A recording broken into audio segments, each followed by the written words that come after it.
suatu kerajaan bernama Jenggala, hiduplah seorang raja bernama Raden Putra dengan permaisuri serta selirnya.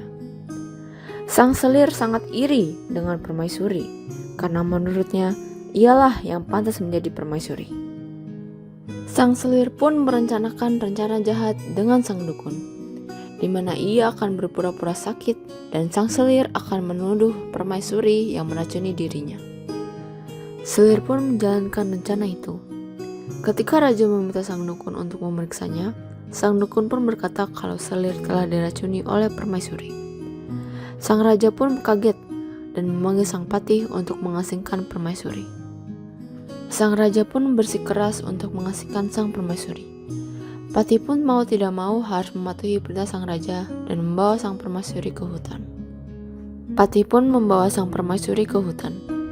Namun, sebenarnya ia sudah tahu bahwa selirlah yang melakukan rencana jahat itu. Karena permaisuri juga sedang hamil besar, Patih pun tidak tega. Ia pun meninggalkan permaisuri di sebuah pondok kecil. Beberapa bulan telah berlalu. Permaisuri pun akhirnya melahirkan seorang bayi. Bayi itu ia namai sebagai Cindelaras. Cindelaras pun tumbuh menjadi seorang pemuda yang tampan. Pada saat itu pula, ia sedang mencari kayu bakar. Di tengah perjalanan, ia menemukan sebuah telur di semak-semak. Telur itu cukup besar. Wah, telur ini berat sekali. Cindelaras pun membawa pulang telur itu. Cindelaras pun merawat telur itu sampai telur itu menetas. Telur itu pun menetas. Anak ayam yang keluar dari cangkang telur itu berkata sedikit, "Kau anak raja! Kau anak raja!" Wah, ayam itu bisa ngomong. Cindelaras pun merawat anak ayam itu sampai akhirnya menjadi seekor ayam jantan yang besar. Suatu ketika, Cindelaras pun bertanya dengan ibunya tentang keberadaan ayahnya.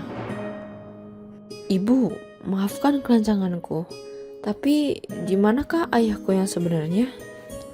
"Tidak apa, Nak. Sebenarnya ayahmu adalah raja di kerajaan, Nak." Sang ibu pun menceritakan apa yang terjadi kepada Cindelaras. Cindelaras pun bertekad untuk menemui ayahnya yang berada di kerajaan. Jadi ia pun merencanakan untuk pergi ke kota untuk menemukan sang ayah. Cindelaras pun akhirnya pergi ke kota.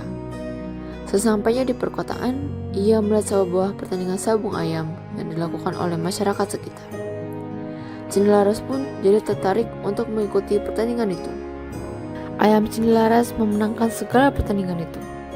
Sang raja pun menjadi tertarik karena Cindelaras terus-menerus menang. Pada akhirnya, sang raja pun menemui Cindelaras dan menantang dirinya. "Bertandinglah denganku.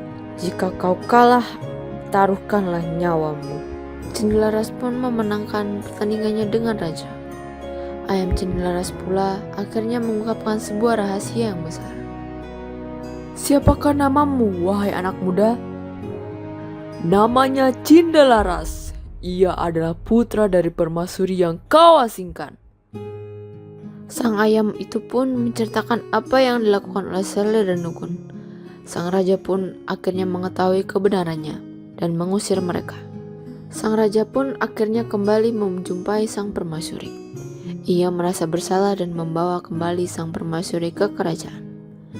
Tidak lama setelah itu, Cindelaras pun akhirnya diangkat menjadi raja yang baru. Mereka pun akhirnya tinggal bersama sebagai keluarga.